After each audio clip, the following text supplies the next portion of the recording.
भैया हमको तो सिर्फ वही इन्वेस्टमेंट करने में बढ़िया लगता है जहां पर फिक्स रिटर्न मिले, जहां पर गारंटी वाला रिटर्न मिले।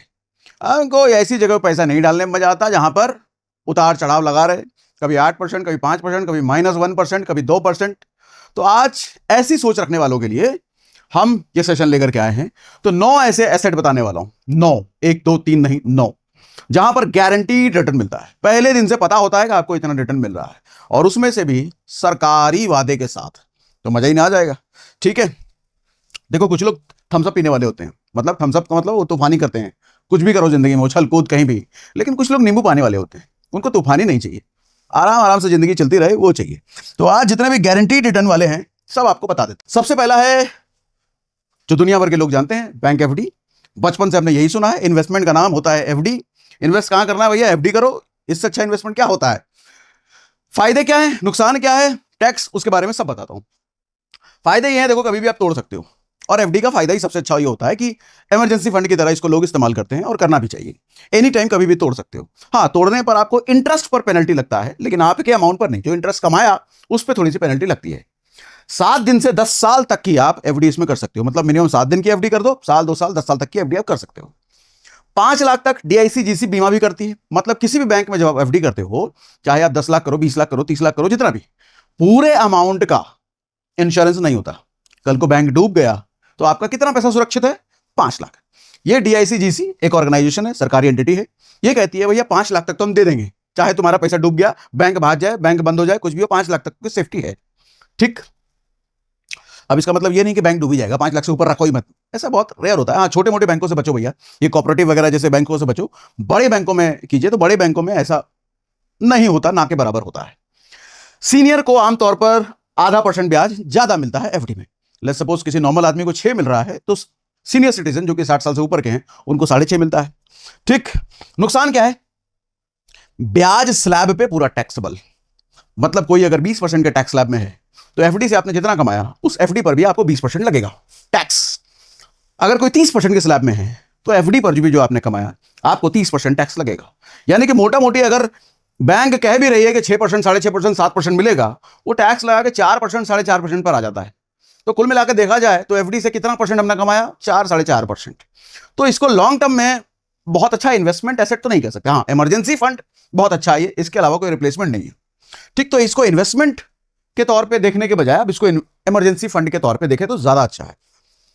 महंगाई को मुश्किल से हरा पाता है ये, क्योंकि महंगाई 6% है, 6%, 7%, 8%, और ब्याज टैक्स कटने के बाद अगर 4% हाथ में आ रहा है, तो फिर तो महंगाई आपके ब्याज को खा गई ना। रिन्यू पे दर घट सकती है, बैंक रिन्यू करता रहता है तो आपका इंटरेस्ट घट सकता है। वक्त से पहले तोड़ने पर पेनल्टी लगता है, जैसे 1 साल का अगर फिक्स किया है, 1 साल से पहले तोड़ोगे तो पेनल्टी लगेगी, जो हमने शुरुआत में बोला। टैक्स, जितना ब्याज आपने कमाया उस पर लगता है, क्योंकि वो ब्याज आपकी आमदनी में जुड़ जाता है, तो आमदनी के अकॉर्डिंग जिस स्लैब में हो उतना टैक्स लगता है। टीडीएस 50,000, सीनियर 1 लाख, मतलब 50,000 से ऊपर पर टीडीएस लगता है।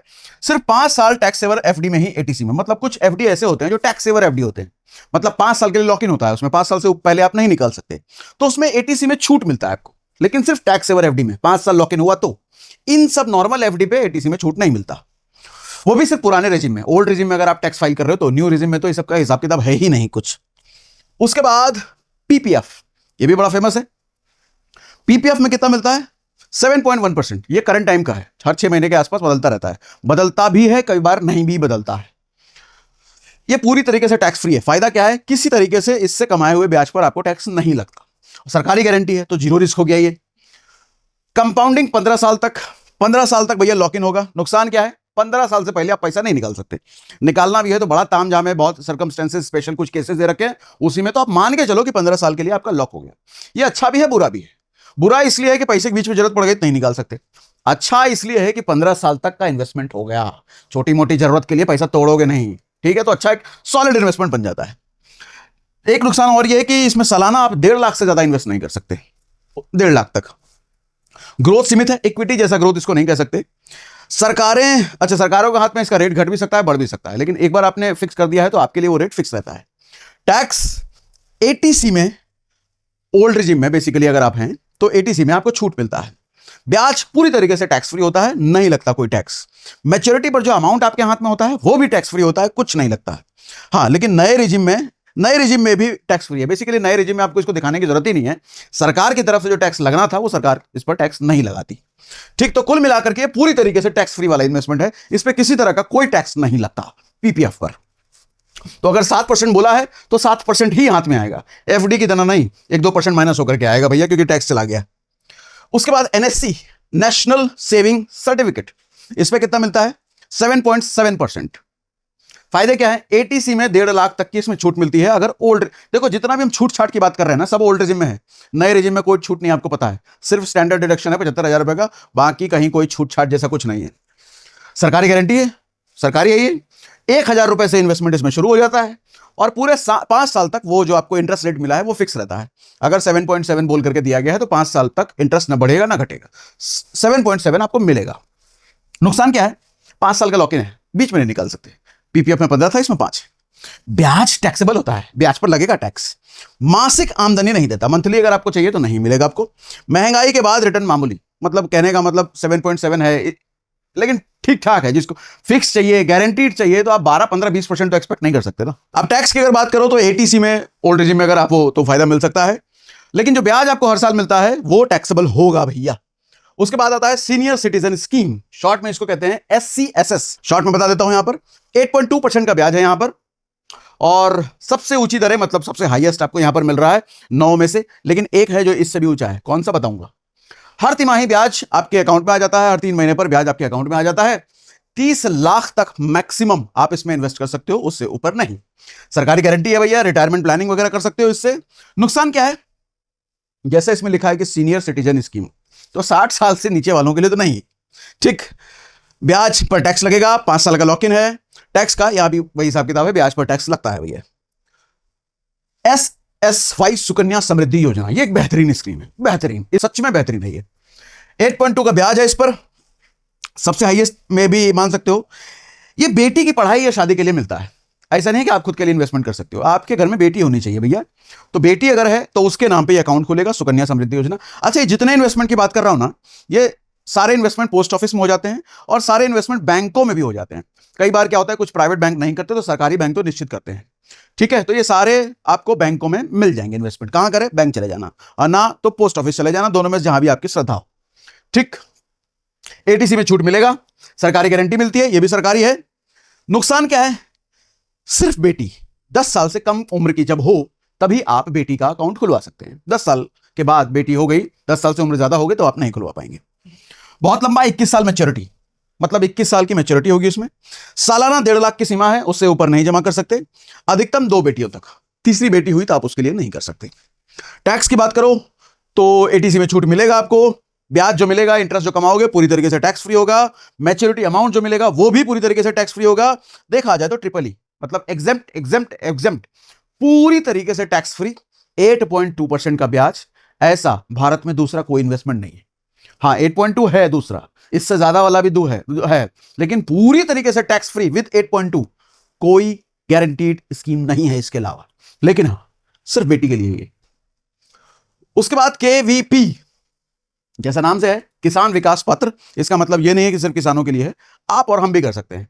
इसका फायदा क्या है? इसका सबसे बड़ा फायदा है ये 115 महीनों में पैसा दोगुना करता है, मतलब 9.5-10 साल के आसपास में ये पैसा दोगुना करते हैं। सरकारी स्कीम है, यानी कि 0 रिस्क हो गया। एक मुश्त सालाना झंझट नहीं मिलेगा, मतलब एक मुश्त ही पैसा मिलेगा, डबल हो करके ही मिलेगा आपको। कोई ऊपरी निवेश की सीमा नहीं है, आप इसमें पैसा डाल सकते हो। लेकिन मुझे लगता है ये लाइन शायद गलत है, इस पर हमने कुछ वीडियो किया है, उसमें कैपिंग होती है। ये लाइन मुझे भी डाउट है, ठीक है, तो इसलिए मैं आगे बढ़ता हूं। नुकसान क्या है? कोई टैक्स बेनिफिट नहीं है इसका। ब्याज पूरा टैक्सेबल है, 2.5 साल का लॉक इन हो जाएगा। महंगाई के बाद जो रिटर्न हाथ में आएगा वो बहुत मामूली सा होगा। टैक्स जमा पे कोई एटीसी में छूट नहीं मिलता। ब्याज पूरा टैक्सेबल होगा, टीडीएस भले नहीं कटेगा, लेकिन भैया टैक्स तो इस पे लगेगा। तो टैक्स के लिहाज से ये कमजोर इन्वेस्टमेंट हो गया, वीक हो गया। उसके बाद RBI floating rate saving bonds, 8.05% का ब्याज इस पर है। फायदा क्या है? 8% से जो भी है उसमें मैंने लिख दिया सबसे ऊंचा। सॉवरेन गारंटी, सरकार की गारंटी, कोई ऊपरी निवेश की सीमा नहीं है, जितना भी डालना है डाल दो। एनएससी, नेशनल सेविंग सर्टिफिकेट पे जितना भी इंटरेस्ट मिल रहा होता है उससे 0.35% ऐड कर दो, वो इसका इंटरेस्ट होता है। नुकसान क्या है? 7 साल का सख्त लॉक इन, नहीं तोड़ सकते उससे पहले। हर 6 महीने में इंटरेस्ट रेट इसका चेंज होता रहता है। प्री मैच्योर निकासी नहीं कर सकते भैया। सीनियर सिटीजन के लिए थोड़ा छूट मिलता है। कोलेट्रल के काम नहीं आता, मतलब आप इसको गिरवी नहीं रख सकते लोन वोन लेने के लिए। टैक्स की बात करो तो ब्याज पूरा स्लैब के अकॉर्डिंग टैक्सेबल है, जैसा एफडी में होता है वैसे ही। टीडीएस 10,000 के ब्याज के पार कटेगा। कोई एटीसी में टैक्स नहीं है। हर 6 महीने पे ब्याज का भुगतान हो जाएगा आपके अकाउंट में। हर 6 महीने पे ब्याज आपको मिल जाता है आपके अकाउंट में, ठीक। उसके बाद है पोस्ट ऑफिस मंथली इनकम। जैसा हिसाब से नाम से दिख रहा है, मंथली इनकम, हर महीने कमाई वाला स्कीम है। फायदे क्या है? हर महीने ब्याज फिक्स है भैया, पहले से बोल के आपको मिलेगा। कितना ब्याज है? 7.4%। 9 लाख जॉइंट अकाउंट अगर मतलब सीमा है इसकी, अगर सिंगल अकाउंट है तो 9 लाख से ऊपर नहीं कर सकते, जॉइंट अकाउंट है तो 15 लाख से ऊपर नहीं कर सकते। रिटायर्ड गृहिणियों के लिए बढ़िया है भैया, जो लोग रिटायर्ड हैं, होम मेकर हैं, उनके लिए बड़ा अच्छा है ये। नुकसान क्या है? अगेन एटीसी में कोई छूट नहीं है। अच्छा, एटीसी की जहां भी बात कर रहा हूं ओल्ड रिजिम में ही एटीसी होता है, नए रिजिम में भूल जाओ। तो एटीसी में कोई छूट नहीं है, ब्याज टैक्सेबल होता है। सिर्फ इनकम, पूंजी वृद्धि नहीं, मतलब सिर्फ इनकम होगा, पूंजी वृद्धि का मतलब कंपाउंडिंग नहीं होगा, क्योंकि जो आपका पैसा ब्याज कमाएगा वो ब्याज तो आपको मंथली इनकम के रूप में दे ही देगा ना, तो कैपिटल उतने का उतना ही रहता है। 5 साल का लॉक इन है, ये भी देख लेना। टैक्स मैंने आपको बताया, जमा पे कोई छूट नहीं, स्लैब रेट के हिसाब से टैक्स लगता है। उसके बाद 9वां खिलाड़ी है हमारा ईपीएफ पीपीएफ, नौकरी पेशा लोगों के लिए सबसे ऊंची दर वाला रिटायरमेंट कवच, 8.25% का ब्याज। एम्प्लॉयर भी बराबर इसमें डालता है। इसमें होता क्या है कि एम्प्लॉई के अकाउंट से कटता है और एम्प्लॉयर भी उतना ही डालता है, तो डबल इसमें जाकर के मिलता है, ठीक है। ट्रिपल ई मतलब एग्जेम्प्ट, रिटर्न टैक्स फ्री, जबरन रिटायरमेंट बजट। जबरन कहने का मतलब आप ना चाहोगे तो भी आपकी सैलरी से कटता ही कटता है, और सैलरी से कट रहा है उतना ही एम्प्लॉयर भी डालता है, तो आपके ना चाहने के बाद भी ये इन्वेस्टमेंट होता रहता है, जो बहुत अच्छी बात है। नुकसान क्या है? सिर्फ नौकरी पेशा के लिए, जो लोग नौकरी नहीं करते उनके लिए नहीं। रिटायरमेंट तक पैसा लॉक रहता है, खुद पूरा कंट्रोल नहीं होता। रिटायरमेंट से पहले भी आप निकाल सकते हो, लेकिन टर्म्स एंड कंडीशंस काफी सारे हैं। जॉब बदलने पर ट्रांसफर नहीं होता, क्योंकि इसका एक सरकारी अकाउंट फिक्स रहता है। जॉब कितना ही बदल लो, एक अकाउंट उसका फिक्स है। टैक्स एटीसी में मिलता है, ब्याज प्लस मैच्योरिटी दोनों ही टैक्स फ्री होता है, मतलब हर तरीके से ये टैक्स फ्री है भैया, लेकिन कंडीशन यही है लास्ट में मिलता है, ऐसा नहीं कि बीच बीच में आप निकालते रहो, वो वाला सिचुएशन नहीं है। अब 9 को एक स्क्रीन पे मैंने यहां पर कर दिया है। बैंक एफडी 6.5 से 7, अब आज अभी तो भैया 7.5 आप भूल ही जाओ, 7.5 तो आपको एनबीएफसी वगैरह दे रहे होंगे, मैक्सिमम तो 6, 6.5, बहुत अच्छा दे रहे हैं तो 7 दे रहे हैं इन दिनों जो चल रहा है। एससीएसएस 8.2, पीओएमआईएस 7.4, PPF 7.1, SSY 8.2, RBI bond 8.05, NSC 7.7, KVP 7.5, EPF 8.25, ठीक। अब एक बार मैंने सबको यहां पर कंपैरिजन कर दिया है, चाहो तो आप इसकी फोटो खींच लो, इस स्क्रीन का स्क्रीनशॉट ले लो आप, वो ज्यादा अच्छा रहेगा। अब सबसे ज्यादा किस में मिल रहा है? यहां पर मैंने लिखा है ईपीएफ 8.2, रिटायरमेंट के लिए होता है ये टैक्स फ्री। अगर आप टैक्स फ्री के हिसाब से देखोगे तो टैक्स फ्री 3 ऐसे हैं जो कि टैक्स फ्री है। कौन कौन से? ईपीएफ हो गया, एसएसवाई हो गया, पीपीएफ हो गया। अगर आपको सबसे हायर इंटरेस्ट के हिसाब से देखना है तो सबसे हायर नीचे है, सबसे लोएस्ट ऊपर है, ठीक। अच्छा, लॉक इन कितने साल का होता है? तो लॉक इन भी मैंने यहां पर सबका लिख दिया है। अच्छा, सिर्फ 5 साल के लिए तो हाँ और नहीं यहां पर मैंने लिख दिया है। तभी मैंने कहा मैं हट जाता हूं, ये लो स्क्रीनशॉट ले लो। लिए कि नहीं लिए? स्क्रीनशॉट ले लो भैया, इसका स्क्रीनशॉट ले लो। ले लिए, ठीक। एक बार और समरी आपको आगे दे देता हूं मैं। अगर किसी की रिक्वायरमेंट ये है कि पूरी तरीके से टैक्स फ्री वाला हमको इन्वेस्टमेंट बताओ भैया, इसमें टैक्स की छूट मिल जाए ओल्ड रिजिम में, तो पीपीएफ है उसके लिए, एसएसवाई है, ईपीएफ है, इन पे किसी तरह का टैक्स नहीं लग रहा है। कोई कहता है एटीसी में छूट मिल जाए पर ब्याज टैक्सेबल हो, चलेगा, लेकिन एटीसी में हमको छूट मिलना चाहिए, तो एनएससी है, एससीएसएस है, 5 साल टैक्स सेवर एफडी भी है। कोई कहता है कोई छूट नहीं चाहिए, ब्याज भी टैक्सेबल हो तो भी चलेगा, तो आपके लिए नॉर्मल एफडी है, केवीपी है, पीओएमआईएस है, आरबीआई का बॉन्ड है, ठीक है भैया। तो पूरा मैंने आपको 9 गारंटीड रिटर्न वाले इन्वेस्टमेंट बताए जो फिक्स्ड रिटर्न पहले से देते हैं। अब इसके बाद तो हो गया ना, इसके बाद कुछ नहीं बचा। हाँ, एक और चीज है, एक समरी और दे दिया मैंने। बुजुर्ग हैं, रिटायर्ड हैं, तो एससीएसएस है उनके लिए। लॉन्ग टर्म टैक्स फ्री किसी को चाहिए तो पीपीएफ ईपीएफ है उनके लिए। हर महीने किसी को आमदनी चाहिए तो पीओएमआईएस है उनके लिए। बेटी के भविष्य के लिए इन्वेस्टमेंट करना है तो एसएसवाई है उनके लिए। शॉर्ट टर्म इन्वेस्टमेंट किसी को करना है, लिक्विडिटी मतलब एनी टाइम पैसा निकाल सके, तो बैंक एफडी है भैया। एक मुश्त एक साथ पैसा डबल करना है तो केवीपी है उनके लिए। कितना बढ़िया बताया ना, हर तरीके से आपको समझा दिया है। तो अब ये थे 9 भैया, इनमें से आप कौन सी चीजों पर और डिटेल जानना चाहते हैं? हालांकि कुछ तो मैंने बता दिया जो पहले मैं बना रखा हूं, और अगर किसी चीज पर डिटेल आपको जानना है तो हमको कमेंट बॉक्स में लिख के बताइए कि इस वाले को और डिटेल में समझाइए, तो हम जल्दी कोशिश करेंगे भैया उस पर हम डिटेल सेशन आपके लिए लेकर के आए। चलो आज के लिए इतना ही। दोस्तों, अगर आप अपने पैसों का फिक्स रिटर्न चाहते हैं लेकिन समझ नहीं पा रहे कि bank, FD, post office, PPF, EPF, RBI bond, government bond, SCSS, MIS या डेब्ट फंड में आपके लिए सबसे बेहतर विकल्प कौन सा है, तो ये वीडियो आपके लिए है। आज की इस वीडियो में सागर सिन्हा सर ने हमें ऐसे 9 सबसे पावरफुल इन्वेस्टमेंट ऑप्शन बताए जिसमें आपका पैसा अपेक्षाकृत सुरक्षित रह सकता है और आपको आपकी जरूरत के हिसाब से बेहतर फिक्स रिटर्न का विकल्प मिल सकता है। इस वीडियो में आपने जाना कि कौन कौन सा निवेश किस तरह के निवेशक के लिए सही है, कहाँ टैक्स का फायदा मिल सकता है, कहाँ नियमित आय मिल सकती है और कौन सा विकल्प लंबी अवधि में आपके फाइनेंशियल गोल पूरे करने में मदद कर सकता है। दोस्तों, अगर आप बिना पूरी जानकारी के कहीं भी निवेश कर देते हैं तो हो सकता है कि आपको अपनी उम्मीद के अनुसार रिटर्न ना मिले।